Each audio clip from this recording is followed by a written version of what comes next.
কে কার সঙ্গে কথা বলবেন এই বিষয়ে তো কোনো মন্তব্য করতে পারি না। ফিরহাদ হাকিম মমতা বন্দ্যোপাধ্যায়ের দীর্ঘদিনের সৈনিক, প্রাক্তন পুরপিতা, প্রাক্তন মেয়র ইন কাউন্সিল, প্রাক্তন মেয়র, প্রাক্তন বিধায়ক, প্রাক্তন এখনো বিধায়ক, প্রাক্তন মন্ত্রী, এখনো বিধায়ক, নিশ্চিতভাবে বিধায়ক, প্রাক্তন মন্ত্রী এবং সংগঠনের অন্যতম গুরুত্বপূর্ণ নেতা। তিনি যদি কারোর সঙ্গে কোনো কথা বলে থাকেন, কি কি কথা বলেছেন সেটা না জেনে আমি কোনো মন্তব্য করব না। তবে তারপরে বেরিয়ে ফিরহাদ হাকিমের আমার সঙ্গে দেখা হয়, বেশ কিছু কথা হয়, আমি তার উপর দাঁড়িয়ে কোনো মন্তব্য করব না।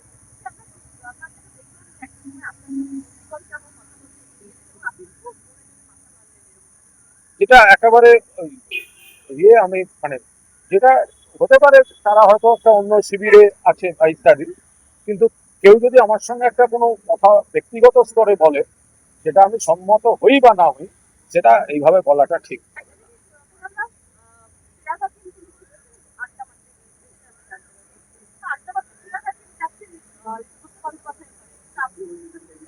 তার কারণ আমার মনে হয়েছে যেভাবে বিরোধী দলনেতার পদটি এবং ঘরটি অনৈতিকভাবে স্পিকার কয়েকজনকে দিয়েছেন, তো সেটা আমার মনে হয়েছে যতক্ষণ না আমার দলের কোনো সিগন্যাল পাচ্ছি ততক্ষণ আমি ওই ঘরে বসবো না।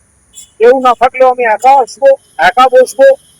আমি লবিতে গরমের মধ্যে বসে থাকবো, আমার কোনো সমস্যা নেই।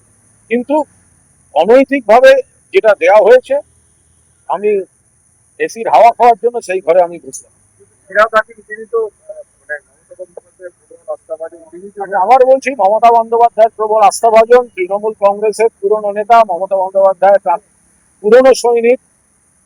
তিনি পুরপিতা, তিনি মেয়র ছিলেন, তিনি এমআইসি ছিলেন, তিনি গুরুত্বপূর্ণ মন্ত্রী ছিলেন, এখনো বিধায়ক। তিনি কেন গিয়েছেন, কি কি কথা হয়েছে আমি জানি না। বেরিয়ে আসার পর আমার সঙ্গে কিছু কথা হয়েছে, সেটাও আমি বলবো না। ফলে ফিরহাদ হাকিম সংক্রান্ত কোনো প্রশ্নের আমি আজকে উত্তর দিচ্ছি। অভিষেক বন্দ্যোপাধ্যায়ের আমি মানে তিনি পর্যন্ত আজকে দেখা গেল আগে সই করেননি আজকের মিটিংয়ে। ওটাও কি আপনাদের সংখ্যা কমছে? দেখুন, সংখ্যা কম বেশি তার কোনো এই সংখ্যা দিয়ে বিচার করছি না, একেবারেই সংখ্যা দিয়ে বিচার করছি না। আমি আবার বলছি, তৃণমূল কংগ্রেসের দলের তরফে প্রতীকে মমতা বন্দ্যোপাধ্যায়ের প্রার্থী হিসেবে 1 মাস হয়েছে এই বিধানসভায় এসছি।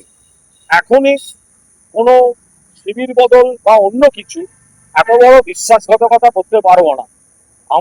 আমার জীবনে একসময় দল বিপদে ফেলে দিয়ে পাশে দাঁড়ায়নি, কিন্তু দল যখন বিপদে যদি একজনও দাঁড়িয়ে থাকে মমতাদির পাশে, সেটা কিন্তু কুণাল ঘোষ দাঁড়িয়ে থাকে। লোকসভায় যদি এতজন সাংসদ ওদিক ওদিক গিয়ে থাকেন, তাহলে সেটা যারা এই জাতীয় স্তরের পলিটিক্সটা দেখবেন, তাদের এগুলো খতিয়ে দেখা উচিত, তাদের ব্যাখ্যা দেওয়া উচিত। এটা তো ওর ঘাড়ে দায় চাপিয়ে হবে না, শুধু যেন বিজেপির ঘাড়ে দায় চাপানো না। আমি আবার শেষ করি, এটা যেন বিজেপি ধরে নিচ্ছি এই দল ভাঙানোর পেছনে আছে, ধরে নিচ্ছি পুলিশ প্রশাসনকে দিয়ে চাপ সৃষ্টি করা হচ্ছে। আমি তারপরেও বিজেপিকে পুরো দোষ দেব না। একদা ওরা যোগদান মেলা করে আমাদের থেকে অনেক ভাঙিয়েছে, আমরাও ওদের থেকে অনেক ভাঙিয়েছি। আমি যদি তর্কের খাতিরেও ধরে নিই ওরাই রাষ্ট্রশক্তির অপব্যবহার করে ভাঙাচ্ছে, ইএনসি নামিয়ে ইত্যাদি করে ভাঙাচ্ছে, আমাদের দুটো জায়গা দেখা দরকার।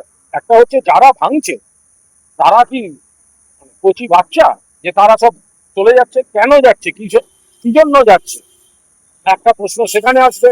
আর 2 হচ্ছে, যদি এমপি লেভেলেও এতজন ক্ষুব্ধ হন বা শিফট করেন, তাহলে আমাদের নেতৃত্ব কি আঙুল ছুটছিলেন? তারা কি করছিলেন? তারা কেন যোগাযোগ রাখেননি? কেউ হঠাৎ চলে যাচ্ছেন, হঠাৎ নাকি তাদের এনডিএ ট্রেন জেগে উঠছে, তাহলে কি আমাদের নেতৃত্বের সঙ্গে যাদের দায়িত্ব, যারা অল ইন্ডিয়া সব বড় বড় পদে, তো তাদের সঙ্গে কি এই সাংসদদের বা এই নেতাদের কমিউনিকেশনটা কমে যাচ্ছিল বা কমে গেছিল? এটা হয় নাকি কখনো যে এতজন লোক একসঙ্গে চলে যাচ্ছেন আর ওখানে কি বলে ওখানে আমাদের সব বড় বড় পদাধিকারীরা জাতীয় রাজনীতি দেখেছেন, আর এখন আমরা সবাই মিলে বলবো ওই বিজেপি ভাঙাচ্ছে, নিশ্চয়ই বিজেপিকে সমর্থন করব। কিন্তু যারা যাচ্ছেন তাদের অনেকের নানা অঙ্ক এবং আমাদের নেতৃত্বের নিশ্চিতভাবে তাদের এই দায়িত্বটা নেওয়া দরকার, দায়টা নেওয়া দরকার। তাহলে তারা কি লিডারশিপ দিলেন যে একটা লোক যদি রাগে গিয়ে থাকে, অভিমানে গিয়ে থাকে, অথবা কোট আনকোট কোনো ব্যক্তিগত স্বার্থে গিয়ে থাকে, যেটাই যাক সেটা নেতৃত্বের সঙ্গে একটা যোগাযোগে থাকবে না, এটা কোনো কথা হলো? আমি সেইভাবে বাইরে কারো ব্যক্তিগত যা যা বলার বলবো না। আমি গতকালও পোস্ট করেছিলাম, আমি আজ আপনাদের সামনেই বলছি, আমি মমতা বন্দ্যোপাধ্যায়ের সঙ্গে থাকবো, কিন্তু পার্টির ভুল হতে পারে কোথাও, কিন্তু ভুলের যদি রিপিটেশন হতে থাকে তাহলে কিন্তু সেটা ঠিক নয়। ভুল এক জিনিস, ভুল লোক বাছা এক জিনিস, কিন্তু ভুলের রিপিটেশন যদি হতে থাকে তাহলে এই ধরনের পরিণতি হবে। মমতা বন্দ্যোপাধ্যায়কে কারা বোঝাচ্ছেন, কারা কি বোঝাচ্ছেন, কি ফিডব্যাক দিচ্ছেন, সব ঠিক আছে, সব ঠিক আছে, হয় নাকি এভাবে? আমরা তো যখন যে বিষয়ে সাবধানতা দেওয়ার চেষ্টা করেছি, আমার তো অল টাইম রেকর্ড, বারবার বারবার সাসপেন্ড, বারবার সাসপেন্ড। আমি আবার বলছি, আমার জীবনে খুব কঠিন সময় দল আমাকে বিপদে ফেলে আমার পাশে দাঁড়ায়নি, কিন্তু এই কুণাল ঘোষ যে ইচ্ছে চলে যেতে পারে, যারা চলে যেতে পারেন, কিন্তু অসংখ্য কর্মী রয়েছেন তাদের একজন হিসেবে কিন্তু মমতা ব্যানার্জির পাশে থাকবে, কিন্তু পাশাপাশি দলকে এই যে রিপিটেশন অফ মিস্টেকস এটার থেকে কিন্তু বেরোতে হবে। বলছি কতটা ব্যর্থতা আপনার দলের যে মমতা বন্দ্যোপাধ্যায় অভিষেক বন্দ্যোপাধ্যায় যখন দিল্লিতে, তখন আপনার ব্যর্থতা শুধু নয়, এটা লজ্জা। ব্যর্থতা নয়, এটা লজ্জা যে নেত্রীর লড়াইটাকে কিভাবে খাটো করা হচ্ছে।